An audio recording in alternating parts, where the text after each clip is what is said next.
মাল কামাতো, মানরেগার টাকা লুট করতো, আবাস যোজনার কাটমানি খেত, এইটাকে কাটমানির খাওয়ার দপ্তর করেছিল। এর একটা ডাকাত আছে 3 মাস জেল খেটেছে ভোটের সময়, সোমনাথ বেরা, 20 কোটি টাকা চাকরি দেওয়ার নাম করে তুলেছে। পাইপ চুরি থেকে শুরু করে এহেন চুরিতে ওর নাম নেই, সব জায়গায় চুরি। চোর মানে সোমনাথ বেরা, সামনে চোর, পিছনে চোর, উপরে চোর, একবারে মমতার যোগ্য শিষ্য। মমতা যেমন চোর, তার ঠিক যোগ্য শিষ্য। সোমনাথ আর জাকির এখানে করেছে, পরিদর্শন করে গেলাম এবং পুলিশকে, প্রশাসনকে যথোপযুক্ত ব্যবস্থা গ্রহণ করতে বললাম। না করলে পরবর্তীকালে থানাতে বিক্ষোভ হবে, এটাও বলে গেলাম। আর প্রধান, উপপ্রধান, মেম্বারদেরকে বলে গেলাম সব পরিষ্কার করে গঙ্গা জল ধুতে। মমতার চোররা এখানে অপবিত্র করেছে জনগণের পঞ্চায়েত, পরিষ্কার করা।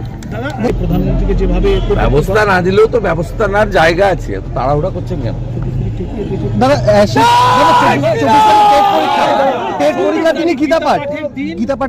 ইচ্ছা করে করেছি। হিন্দু বিরোধী সরকার, যাতে গীতা পড়তে লোক না যায়, গাড়ি ঘোড়া না পায়, সেই জন্য করেছি।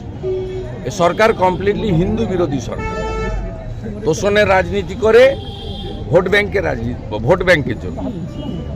প্রকৃতপক্ষে সংখ্যালঘুদের উপকার চায় না, তাদেরকে এগুলো দেখিয়ে দরদি সাজার চেষ্টা করে, যাতে ভোটের সময় তাদেরকে এনআরসির মতো ভয় দেখিয়ে ভোট নেওয়া যায়।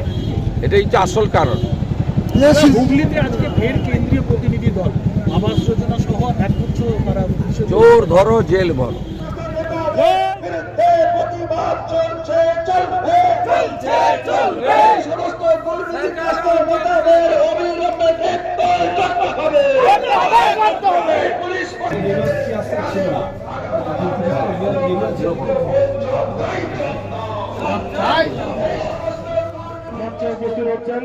পশ্চিমবঙ্গ বিধানসভার বিরোধী দলনেতা। সরকারি সম্পত্তি কিভাবে তৃণমূলের তোলামূলে দুষ্কৃতকারীরা ভেঙেছে আপনারা সেটা দেখেছেন। আমি সেটা পরিদর্শনে এসেছিলাম, এটা কোনো সভা নয়।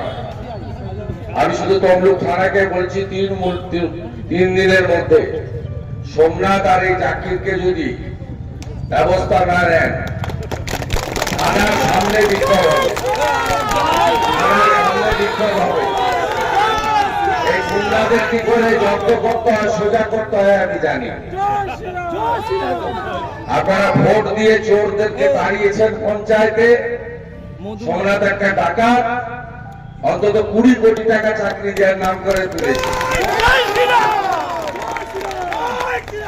ভারত সরকারের ব্যাংকে কোটি কোটি টাকা অনাদায়ী এনপিএ হয়েছে। আমি জানি না, আমি ওর সম্পর্কে সব জানি। আর এখানকার তৃণমূলের যারা বিরোধী পঞ্চায়েত মেম্বার, বললাম আপনারা ভদ্রভাবে প্রধান, উপপ্রধানকে নিয়ে মানুষের পঞ্চায়েত করুন। আমরা দলের পঞ্চায়েত চাই না, জনগণের পঞ্চায়েত চাই। আর এখানকার মানুষ এবারে পঞ্চায়েত ভোটে এত লুট হয়েছে, তারপরেও এই পঞ্চায়েত আপনারা আমাদের জিতিয়েছেন চোর মুক্ত পঞ্চায়েত করার জন্য। তাই আমি আজকে বেশি কথা বলবো না, আমাকে এখান থেকে ডেবরা এবং অন্য জায়গায় যেতে হবে। আমার কোনো পরিদর্শনের কর্মসূচি ছিল। ভিতরে যা ভেঙেছে, চেয়ার টেবিল ইত্যাদি সমস্ত ছবি ভিডিও আমি তুলে নিয়ে যাচ্ছি। পুলিশের খুব কষ্ট, এফআইআর একটা করেছে সব ভেরিয়েবল সেকশন লাগিয়ে। কাজের দিন অফিস চলাকালীন সরকারি সম্পত্তি ভাঙচুর করলে কি ধারা দিতে হয়, এই মমতা পুলিশ না জানলেও সিআরপিসি, আইপিসিতে এটা ভালো করে লেখা আছে। প্রয়োজনে অ্যাডিং সেকশনের জন্য কোর্টে পিটিশন করার জন্য প্রধানকে বলবো। প্রধান হচ্ছে এক্সিকিউটিভ পঞ্চায়েতে। আর বাকি 3 দিন সময় দিয়ে গেলাম মমতা পুলিশকে। পুলিশকে তো দিয়ে দেয় না, লেঠেল বাহিনী বানিয়েছে। যত অপকর্ম করা তৃণমূলের হয়ে। মমতা ব্যানার্জির বাড়িতে কালী পূজার দিন প্যাকেট বানানো, এইসব কাজ করায়। আমি বলে গেলাম, না হলে এখানে সমস্ত বিজেপি নেতৃত্বরা আছেন, আমি আলাদা করে নাম বলছি না। বড় বিক্ষোভ হবে তমলুক থানায়, কয়েক হাজার লোক ঝান্ডার সঙ্গে ডান্ডা লাগিয়ে থানার দিকে যাবে। বলে আমি শেষ করলাম, ভক্ত থাকবেন। আর পূর্ণেন্দুকে লক্ষ্যকে বললাম গ্রাম পঞ্চায়েত পরিষ্কার করে চোরগুলা হাত দিয়েছিল গঙ্গা জল ছিটিয়ে ভালো করে পরিষ্কার করে এই পবিত্রতা এই পঞ্চায়েতে যাতে পুনর্বার ফিরে আসে তার ব্যবস্থা করবেন। ভারত মাতা কি। এই কম্পিউটার এগুলো হাত দিতে পারে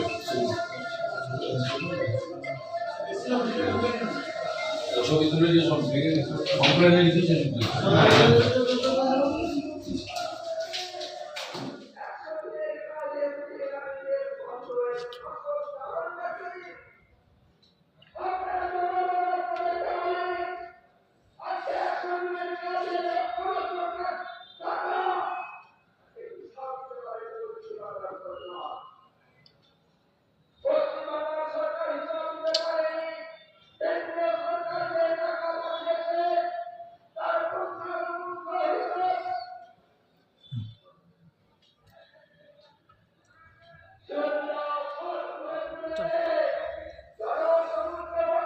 সারা জীবন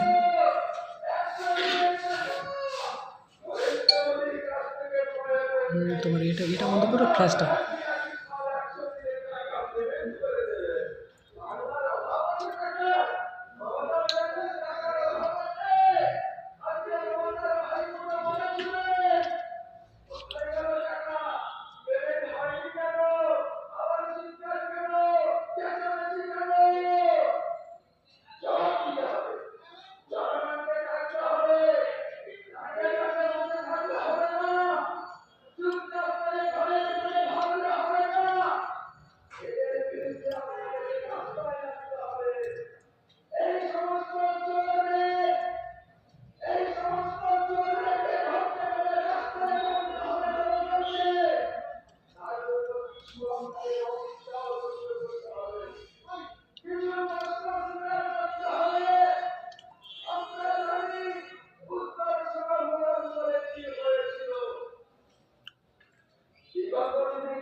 চলো হয়ে গেছে।